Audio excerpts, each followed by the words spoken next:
নমস্কাৰ বন্ধুসকল, মই দীপান্তৰ। বৰ্তমান ভাৰতবৰ্ষত আটাইতকৈ চৰ্চিত বিষয়টোৱে হৈছে ফাইটাৰ এয়াৰক্ৰাফ্ট। গতিকে তাৰ ওপৰত ভিত্তি কৰি মই এটি ভিডিঅ' বনাইছোঁ, আহক সকলো উপভোগ কৰোঁ। আৰু 9 নম্বৰ স্থানত আছে আমেৰিকাৰ FA-18 ছুপাৰ হৰ্নেট। এইখন আমেৰিকাৰ 4th generation twin engine multi role combat aircraft. ইয়াৰ দৈৰ্ঘ্য হৈছে 18.31 মিটাৰ, বহল 13.62 মিটাৰ আৰু উচ্চতা 4.88 মিটাৰ।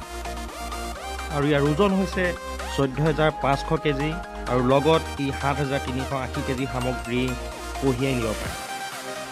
আৰু ইয়াৰ ৰেঞ্জ হৈছে 2,345 কিলোমিটাৰ আৰু ইয়াৰ স্পীড হৈছে মাৰ্ক 1.6। বৰ্তমান ইউনাইটেড ষ্টেট অৱ আমেৰিকাৰ নেভি আৰু অষ্ট্ৰেলিয়ান এয়াৰফ'ৰ্চে এই এয়াৰক্ৰাফ্টখন ইউজ কৰি আছে।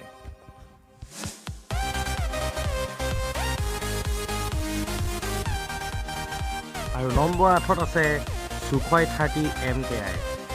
এইখন এয়াৰক্ৰাফ্ট ভাৰত আৰু ৰাছিয়াই মিলি বিকাশ কৰিছে আৰু এইখন 4.5 জেনেৰেশ্যনৰ হেভি ৱেইট মাল্টি ৰ'ল ফাইটাৰ এয়াৰক্ৰাফ্ট হয়। ইয়াৰ দীঘল 21.93 মিটাৰ আৰু ই 14.60 মিটাৰ বহল আৰু ইয়াৰ উচ্চতা 6.36 মিটাৰ। আৰু ইয়াৰ ওজন হৈছে 18,400 কেজি আৰু লগত 8,130 কেজি সামগ্ৰী লগত ই লৈ যাব পাৰে। আৰু ইয়াৰ ৰেঞ্জ হৈছে 3,000 কিলোমিটাৰ আৰু ইয়াৰ স্পীড মাৰ্ক 2। বৰ্তমান এখন ইণ্ডিয়ান এয়াৰফ'ৰ্চে ইউজ কৰি আছে।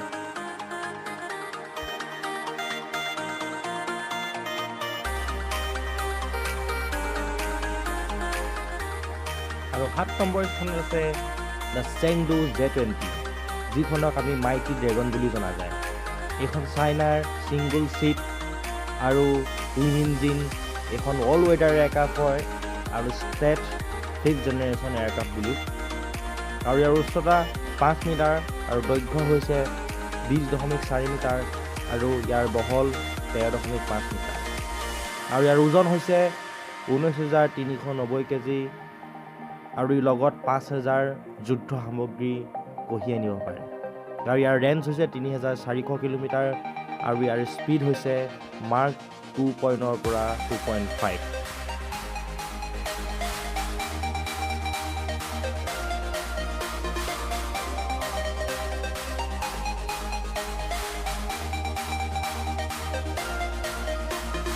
নম্বৰ 6ত আছে ভাৰতৰ আটাইতকৈ চৰ্চিত ফ্ৰান্সৰ দ্বাৰা নিৰ্মিত ৰাফেল। ই 4.5 জেনেৰেশ্যনৰ twin engine multi role aircraft হয়। ইয়াৰ দৈৰ্ঘ্য 15.27 মিটাৰ, 10.8 মিটাৰ বহল আৰু 5.34 মিটাৰ উচ্চতাৰ হয়। আৰু ইয়াৰ ওজন হৈছে 10,300 কেজি আৰু ই লগত 9,500 কেজি সামগ্ৰী লগত লৈ যাব পাৰে।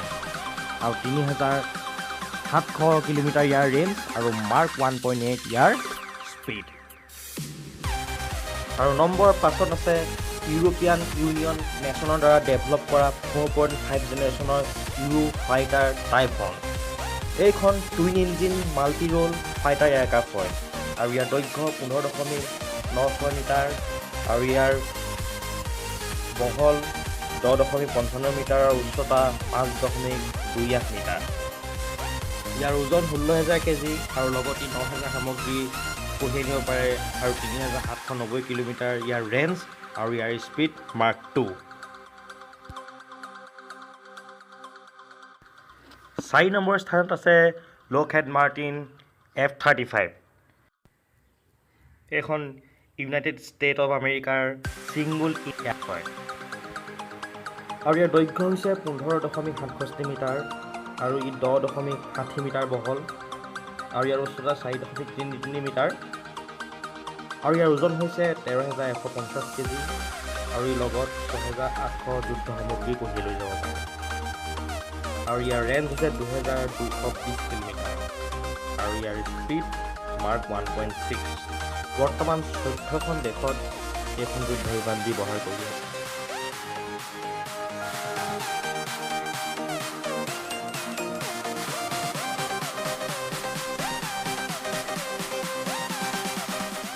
আৰু নম্বৰ 3ত আছে ৰাছিয়াৰ Sukhoi 35। এইখন fighter jet single seat twin engine multi role aircraft হয় আৰু এখন 4.5 জেনেৰেশ্যনৰ বিমানখনৰ উচ্চতা হৈছে 5.9 মিটাৰ, দৈৰ্ঘ্য 21.9 মিটাৰ আৰু ই 15.3 মিটাৰ বহল আৰু ইয়াৰ ওজন হৈছে 17,200 কেজি আৰু লগতে 8,000 কেজি সামগ্ৰী কঢ়িয়াই লৈ যাব পাৰে আৰু ইয়াৰ ৰেঞ্জ হৈছে 4,000, ইয়াৰ স্পীড হৈছে মাৰ্ক 2.5।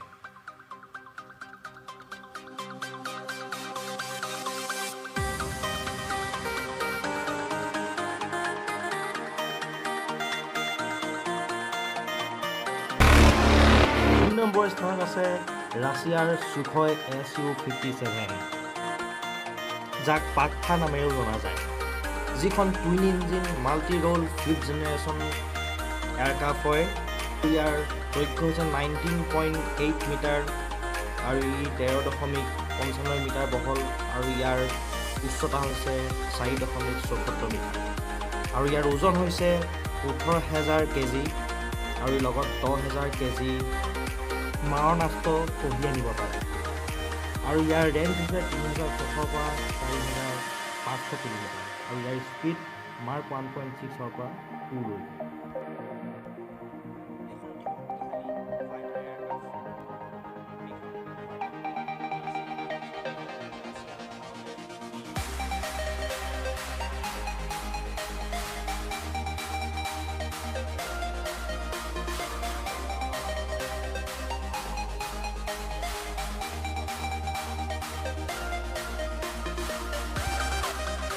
জানিব পৰা মতে ভাৰত আৰু ৰাছিয়াৰ নিজৰ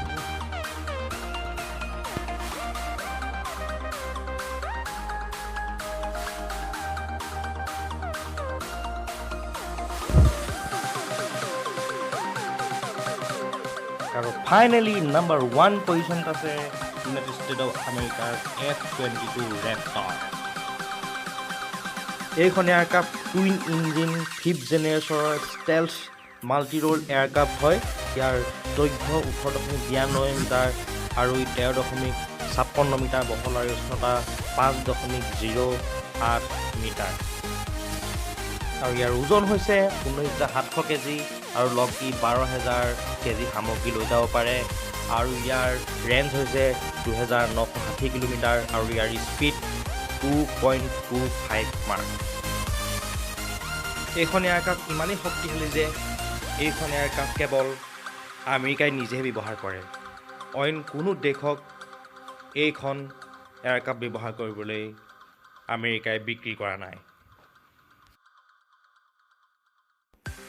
ফ্ৰেণ্ডছ, এয়াই আছিল মোৰ টপ 9 ফাইটাৰ এয়াৰক্ৰাফ্টৰ ভিডিঅ'টো চাই কেনেকুৱা পালে মোক আপোনালোকে কমেণ্ট বক্সত জনাব আৰু প্লিজ লাইক কৰিব, শ্বেয়াৰ কৰিব, ছাবস্ক্ৰাইব কৰিব। ইণ্ডিয়ান এয়াৰফ'ৰ্চ জিন্দাবাদ, জয় হিন্দ, জয় আই অসম।